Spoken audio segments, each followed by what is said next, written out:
Lucy Westenra's diary. The 12th of September. How good they all are to me. I quite love that dear Dr. Van Helsing. I wonder why he was so anxious about these flowers. He positively frightened me. He was so fierce. And yet he must have been right, for I feel comfort from them already. Somehow, I do not dread being alone tonight, and I can go to sleep without fear. I shall not mind any flapping outside the window. Oh, the terrible struggle that I have had against sleep so often of late, the pain of the sleeplessness, or the pain of the fear of sleep, with such unknown horrors as it has for me. How blessed are some people, whose lives have no fears, no dreads, to whom sleep is a blessing that comes nightly, and brings nothing but sweet dreams. Well, here I am tonight, hoping for sleep, and lying like Ophelia in the play, with virgin crowns and maiden struments. I never liked garlic before, but tonight it is delightful. There is peace in its smell. I feel sleep coming already. Good night, everybody. Dr. Seward's diary. The 13th of September. Called at the Berkeley and found Van Helsing, as usual, up to time. The carriage ordered from the hotel was waiting. The professor took his bag, which he always brings with him now. Let all be put down exactly. Van Helsing and I arrived at Hillingham at 8 o'clock. It was a lovely morning. The bright sunshine and all the fresh feeling of early autumn seemed like the completion of nature's annual work. The leaves were turning to all kinds of beautiful colors, but had not yet begun to drop from the trees. When we entered we met Mrs. Westenra coming out of the morning room. She is always an early riser. She greeted us warmly and said, "You will be glad to know that Lucy is better. The dear child is still asleep." I looked into her room and saw her, but did not go in, lest I should disturb her. The professor smiled, and looked quite jubilant. He rubbed his hands together, and said, "Aha, I thought I had diagnosed the case. My treatment is working." To which she answered, "You must not take all the credit to yourself, Doctor. Lucy's state this morning is due in part to me." "How you do mean, Mom?" asked the professor. "Well, I was anxious about the dear child in the night, and went into her room. She was sleeping soundly, so soundly that even my coming did not wake her, but the room was awfully stuffy. There were a lot of those horrible, strong-smelling flowers about everywhere, and she had actually a bunch of them round her neck.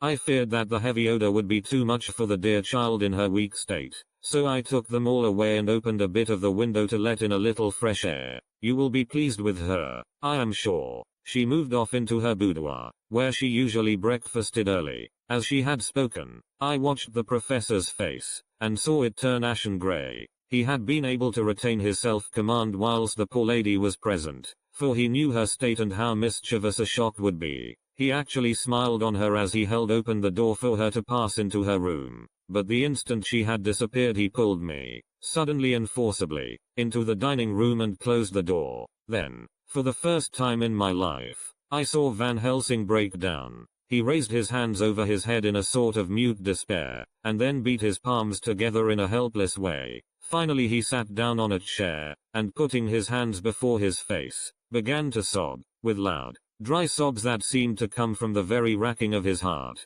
Then he raised his arms again, as though appealing to the whole universe. "God, God, God," he said, "what have we done? What has this poor thing done, that we are so sore beset? Is there fate amongst us still, sent down from the pagan world of old, that such things must be, and in such way? This poor mother, all unknowing, and all for the best as she think, does such thing as lose her daughter body and soul, and we must not tell her, we must not even warn her, or she die, and then both die. Oh, how we are beset. How are all the powers of the devils against us?" Suddenly he jumped to his feet. "Come," he said, "come, we must see and act. Devils or no devils, or all the devils at once, it matters not, we fight him all the same." He went to the hall door for his bag, and together we went up to Lucy's room. Once again I drew up the blind, whilst Van Helsing went towards the bed. This time he did not start as he looked on the poor face with the same awful, waxen pallor as before.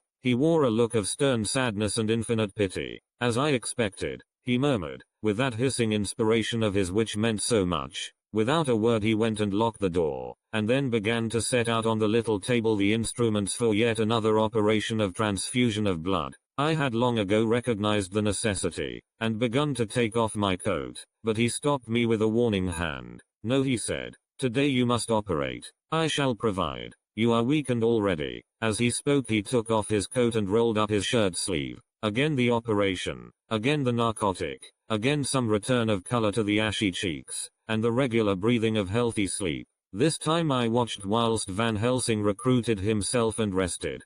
Presently he took an opportunity of telling Mrs. Westenra that she must not remove anything from Lucy's room without consulting him, that the flowers were of medicinal value, and that the breathing of their odor was a part of the system of cure. Then he took over the care of the case himself, saying that he would watch this night and the next and would send me word when to come. After another hour Lucy waked from her sleep, fresh and bright and seemingly not much the worse for her terrible ordeal. What does it all mean? I am beginning to wonder if my long habit of life amongst the insane is beginning to tell upon my own brain. Lucy Westenra's diary. The 17th of September. 4 days and nights of peace. I am getting so strong again that I hardly know myself. It is as if I had passed through some long nightmare, and had just awakened to see the beautiful sunshine and feel the fresh air of the morning around me. I have a dim half-remembrance of long, anxious times of waiting and fearing, darkness in which there was not even the pain of hope to make present distress more poignant, and then long spells of oblivion,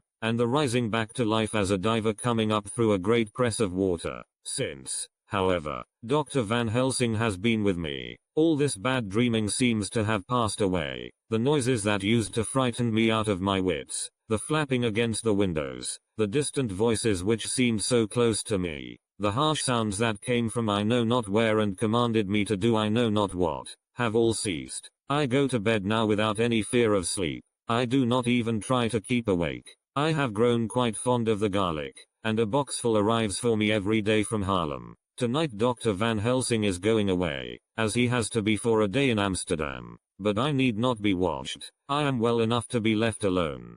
Thank God for mother's sake, and dear Arthur's, and for all our friends who have been so kind. I shall not even feel the change, for last night Dr. Van Helsing slept in his chair a lot of the time. I found him asleep twice when I awoke, but I did not fear to go to sleep again, although the boughs or bats or something napped almost angrily against the window panes. The Pall Mall Gazette, the 18th of September. The Escaped Wolf. Perilous adventure of our interviewer. Interview with the keeper in the zoological gardens. After many inquiries and almost as many refusals, and perpetually using the words Pall Mall Gazette as a sort of talisman, I managed to find the keeper of the section of the zoological gardens in which the wolf department is included. Thomas Bilder lives in one of the cottages in the enclosure behind the elephant house, and was just sitting down to his tea when I found him. Thomas and his wife are hospitable folk, elderly, and without children, and if the specimen I enjoyed of their hospitality be of the average kind, their lives must be pretty comfortable. The keeper would not enter on what he called business until the supper was over, and we were all satisfied. Then when the table was cleared, and he had lit his pipe, he said, "Now, sir, you can go on and ask me what you want. You'll excuse me refers in to talk of professional subjects afore meals. I gives the wolves and the jackals and the hyenas in all our section their tea afore I begins to ask them questions." "How do you mean, ask them questions?" I queried, wishful to get him into a talkative humor. "Hittin' of them over the head with a pole is one way, scratchin' of their ears is another, when gents as is flush wants a bit of a show off to their gals. I don't so much mind the fust, the hittin' with a pole afore I chucks in their dinner, but I waits till they've had their sherry and coffee, so to speak, afore I tries on with the ear scratchin'. Mind you," he added philosophically, "there's a deal of the same nature in us as in them theer animals. Here's you a comin' and askin' of me questions about my business, and I that grumpy like that only for your bloomin' half-quid I'd a seen you blowed fust 'fore I'd answer. Not even when you asked me sarcastic like if I'd like you to ask the superintendent if you might ask me questions. Without offense did I tell yer to go to hell? You did. And when you said you'd report me for usin' of obscene language that was hittin' me over the head, but the half-quid made that all right. I weren't going to fight, so I waited for the food, and did with my owl as the wolves, and lions, and tigers does. But, law love yer art, now that the old ooman has stuck a chunk of her tea cake in me, and rinsed me out with her bloomin' old teapot, and I've lit hup, you may scratch my ears for all you're worth, and won't get even a growl out of me. Drive along with your questions. I know what yer a comin' at, that escaped wolf. Exactly. I want you to give me your view of it. Just tell me how it happened, and when I know the facts I'll get you to say what you consider was the cause of it, and how you think the whole affair will end. Alright, governor. This here is about the old story. That wolf what we called Berserker was one of 3 grey ones that came from Norway to Jamratches, which we bought off him 4 years ago. He was a nice well-behaved wolf, that never gave no trouble to talk of. I'm more surprised at him for wanting to get out nor any other animal in the place. But, there, you can't trust wolves no more nor women. Don't you mind him, so broke in Mrs. Tom, with a cheery laugh. He's got mindin' the animals so long that blessed if he ain't like a old wolf myself. But there ain't no harm in him. Well, sir, it was about 2 hours after feedin' yesterday when I first hear my disturbance. I was making up a litter in the monkey house for a young puma which is ill, but when I heard the yelpin' and howlin' I came away straight. There was Berserker a tearin' like a mad thing at the bars as if he wanted to get out. There wasn't much people about that day, and close at hand was only one man, a tall, thin chap, with a hook nose and a pointed beard, with a few white hairs running through it. He had a hard, cold look and red eyes, and I took a sort of mislike to him, for it seemed as if it was him as they was irritated at. He had white kid gloves on his hands, and he pointed out the animals to me and says, "Keeper, these wolves seem upset at something. Maybe it's you," says I, for I did not like the airs as he give myself. He didn't get angry, as I hoped he would, but he smiled a kind of insolent smile, with a mouth full of white, sharp teeth.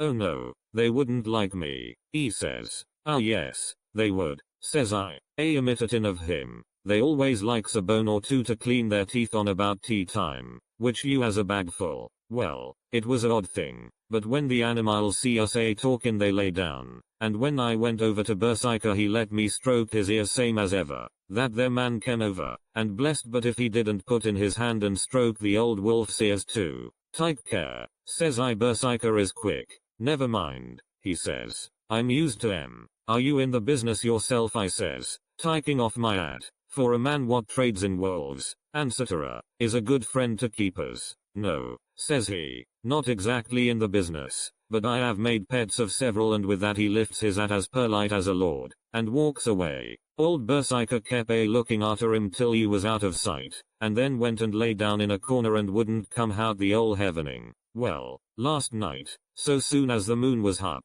the wolves here all began howling. There warn't nothing for them to howl at. There warn't no one near, except someone that was evidently calling a dog somewheres out back of the gardings in the park road. Once or twice I went out to see that all was right, and it was, and then the howling stopped. Just before 12 o'clock I just took a look round afore turning in, and, bust me, but when I came opposite to old Berserker's cage I see the rails broken and twisted about and the cage empty. And that's all I know for certain. Did anyone else see anything? One of our gardeners was comin' home about that time from Harmony, when he sees a big grey dog comin' out through the guarding edges. At least, so he says, but I don't give much for it myself. For if he did he never said a word about it to his missus when he got home, and it was only after the escape of the wolf was made known, and we had been up all nighter, hunting of the park for Berserker, that he remembered seeing anything. My own belief was that the Harmony had got into his head.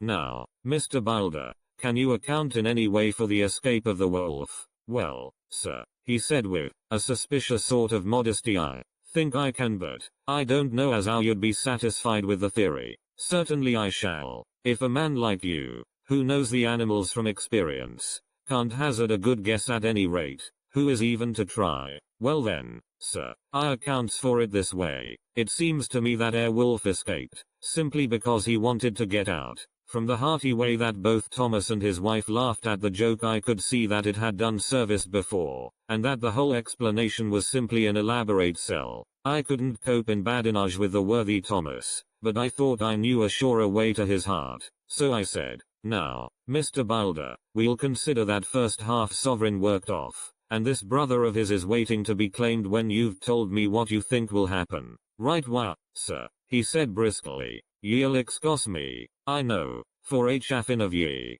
but the old woman here winked at me, which was as much as telling me to go on." "Well, I never said the old lady. My opinion is this, that wolf is hiding of, somewheres. The gardener what didn't remember said he was a galloping northward faster than a horse could go, but I don't believe him. 4. Yes, sir. Wolves don't gallop no more nor dogs does. They not bein' built that way. Wolves is fine things in a storybook, and I dessay when they gets in packs and does be chivying something that's more afeard than they is they can make a devil of a noise and chop it up, whatever it is. But, Lord bless you, in real life a wolf is only a low creature, not half so clever or bold as a good dog, and not half a quarter so much fight in him. This one ain't been used to fightin' or even to providin' for hisself, and more like he's somewhere round the park a hidin' and a shiverin' of, and, if he thinks at all, wonderin' where he is to get his breakfast from, or maybe he's got down some area and is in a coal cellar. My eye,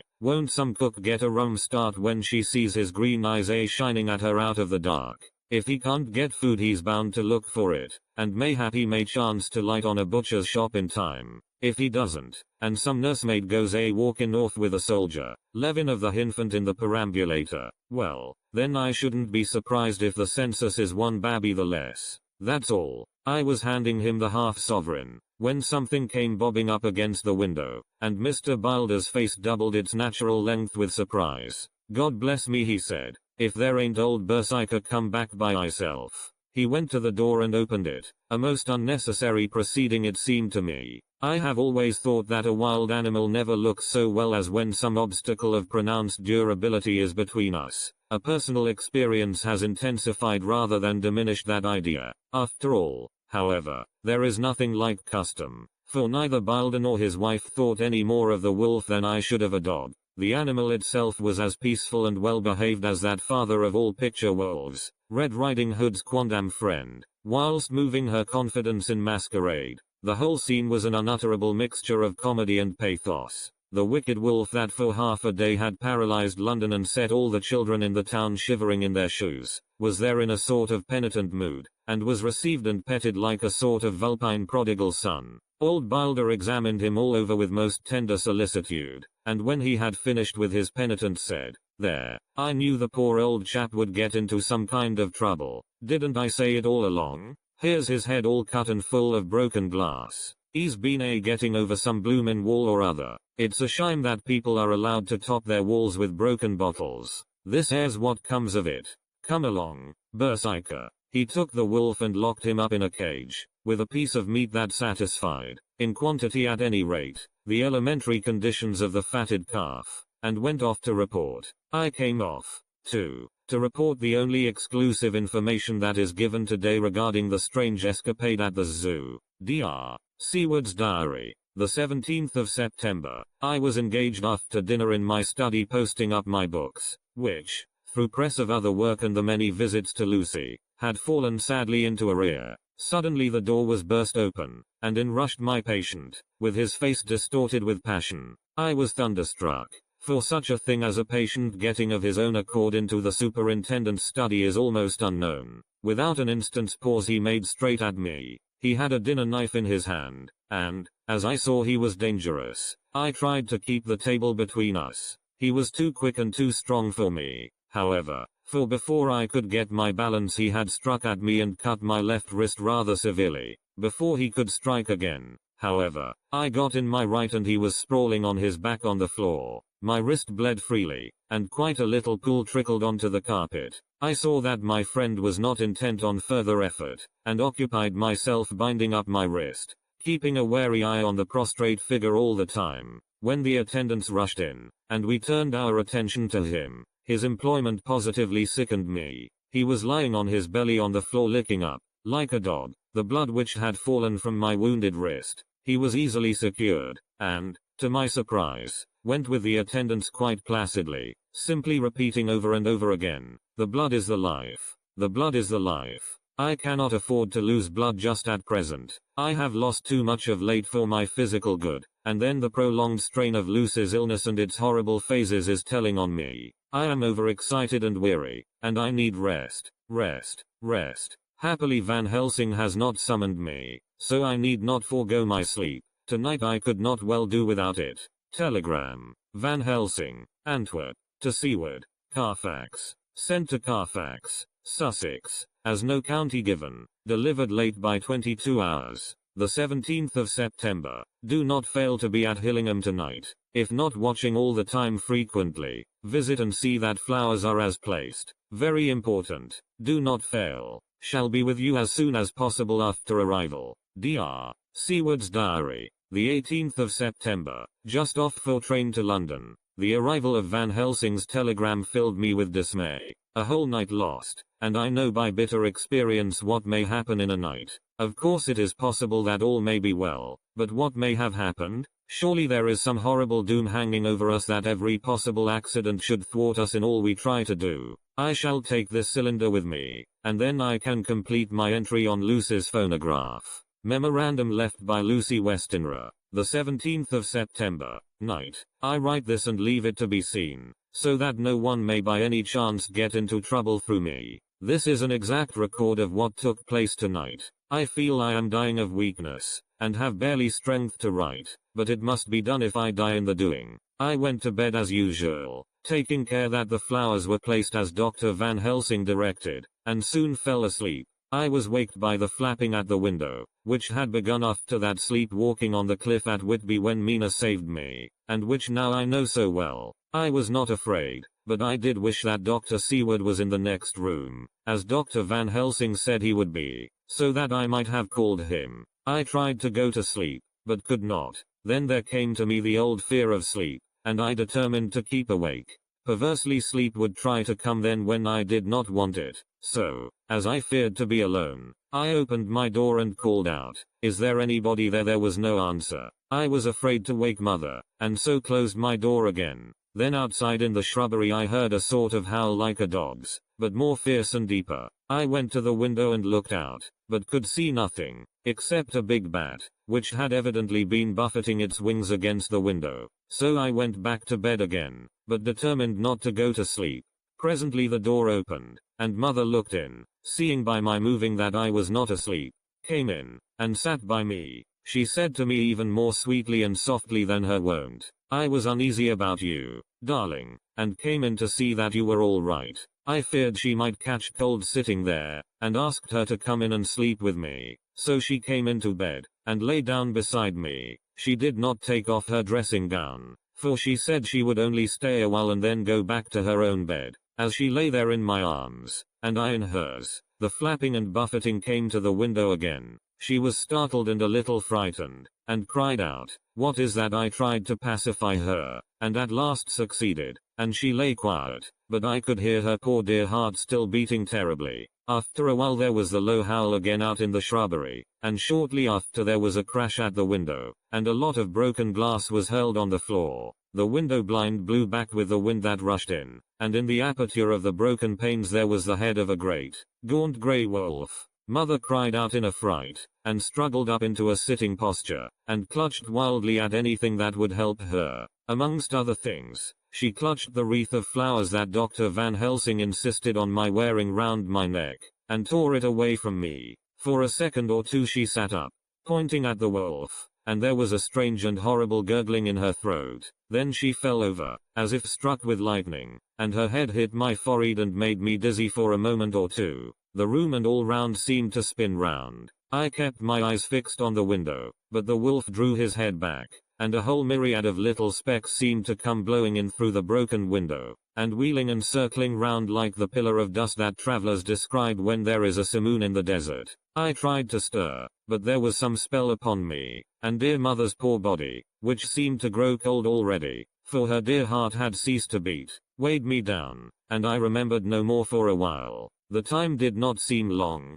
but very, very awful, till I recovered consciousness again. Somewhere near, a passing bell was tolling, the dogs all round the neighborhood were howling, and in our shrubbery, seemingly just outside, a nightingale was singing. I was dazed and stupid with pain and terror and weakness, but the sound of the nightingale seemed like the voice of my dead mother come back to comfort me. The sound seemed to have awakened the maids, too, for I could hear their bare feet pattering outside my door. I called to them, and they came in, and when they saw what had happened, and what it was that lay over me on the bed, they screamed out. The wind rushed in through the broken window, and the door slammed to. They lifted off the body of my dear mother, and laid her, covered up with a sheet, on the bed after I had got up. They were all so frightened and nervous that I directed them to go to the dining room and have each a glass of wine. The door flew open for an instant and closed again. The maid shrieked, and then went in a body to the dining room, and I laid what flowers I had on my dear mother's breast. When they were there I remembered what Dr. Van Helsing had told me, but I didn't like to remove them,